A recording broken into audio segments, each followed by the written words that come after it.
Olá, bem-vindos! Inovação, a gente adora falar sobre isso, né? Aquela grande ideia, o momento eureka. Mas e se o jeito que a gente pensa sobre inovação estiver, na verdade, bem incompleto? E se por trás daquele estalo de genialidade existisse uma ciência? Pois é, vamos mergulhar nisso agora. Essa frase do Carlos Nepomuceno, que é um cientista da inovação, é cirúrgica, ela vai direto ao ponto. Porque olha só, a gente costuma confundir a emoção da criatividade, sabe? Aquela empolgação toda com a mecânica real de como a inovação acontece de verdade. Falar de inovação sem ciência é meio que tentar descrever a paixão sem entender nada de biologia. Fica faltando a parte mais importante. Então, chegamos na pergunta de US$ 1 milhão. O que é, afinal, essa tal de ciência da inovação? E ó, já adianto, não é uma fórmula mágica, tá? O que a gente vai desvendar aqui são as forças, as estruturas, os perfis de pensamento que de verdade movem a mudança na nossa espécie. Ok, para começar, a gente precisa derrubar um mito. Talvez o maior mito de todos. Aquela ideia de que a inovação é um raio, uma inspiração divina que cai na cabeça de um gênio solitário. A realidade? A realidade é muito, mas muito mais interessante. E por incrível que pareça, bem mais sistemática. E aqui a gente tem a primeira grande pista. O Peter Drucker já dizia, a inovação não começa com uma resposta pronta. Pelo contrário, ela começa com uma pergunta. Nasce daquele incômodo, sabe? Daquele desconforto com o jeito que as coisas são. Da coragem de olhar para algo que todo mundo acha óbvio e simplesmente perguntar, ué, mas por quê?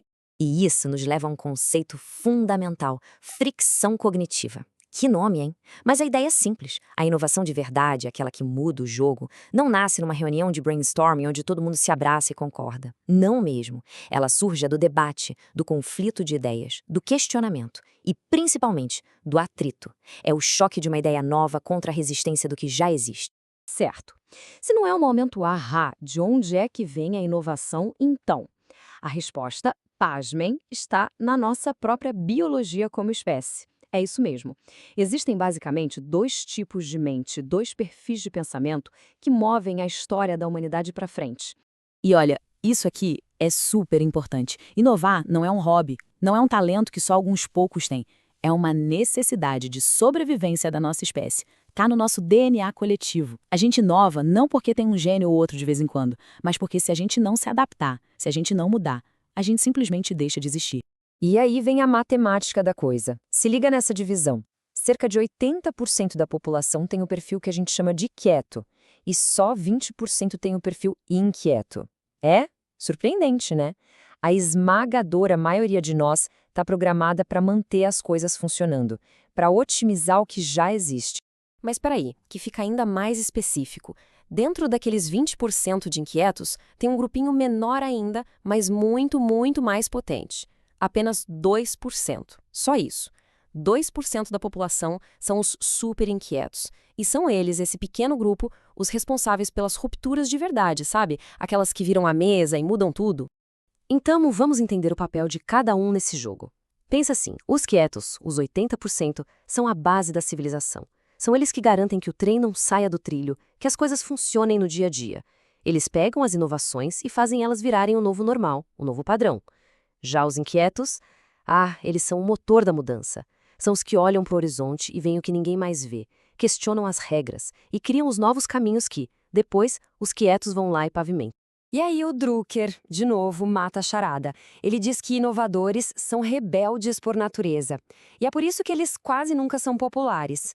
Faz todo sentido, né?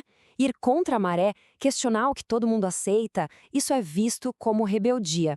Por isso que o verdadeiro inovador geralmente causa um baita desconforto antes de, talvez, um dia, ser admirado. Agora, um ponto crucial aqui. Esses dois grupos, os quietos e os inquietos, não são inimigos, tá? Muito pelo contrário, eles são as duas faces da mesma moeda. Formam um ciclo. Um depende do outro para existir. Imagina só, esse ciclo rodando, sem parar. É assim, ó. Primeiro, os quietos estão lá, mantendo um sistema funcionando, tudo em ordem. Aí chegam os inquietos e começam a cutucar, a questionar, gerando aquela fricção. Essa fricção leva a uma ruptura. Um caminho totalmente novo se abre. E adivinha quem aparece para pegar esse caminho novo e transformar na nova estrada principal, no novo padrão? Exato, os quietos. Aí eles consolidam tudo até o ciclo começar de novo. E essa frase resume tudo perfeitamente. É isso, é uma dança, um equilíbrio. De que adianta a ruptura genial dos inquietos se não tiver ninguém para transformar aquilo num novo padrão, em algo útil para todo mundo? Seria só uma ideia perdida. E do que adianta a estabilidade dos quietos se não tiver ninguém para chacoalhar as coisas e evitar que tudo fique parado no tempo, estagnado? E o próprio Einstein coloca mais uma peça nesse quebra-cabeça. Aquele momento da ruptura, o domínio dos inquietos, ele não é lógico, não segue uma linha reta, é bagunçado, é intuitivo. Só depois, quando a inovação vai para a fase de consolidação, nas mãos dos quietos, é que ela ganha uma estrutura lógica, algo que pode ser repetido e gerenciado. Beleza, acho que o modelo ficou claro, né? Mas por que falar disso agora? Por que isso é tão urgente? Simples. Porque as regras do jogo mudaram completamente. A gente entrou no que alguns chamam de civilização 2.0, uma era onde a única coisa constante é a mudança, e numa velocidade que a gente nunca viu antes. E aqui está o pulo do gato. Antigamente, inovar era legal. Era uma vantagem, um diferencial.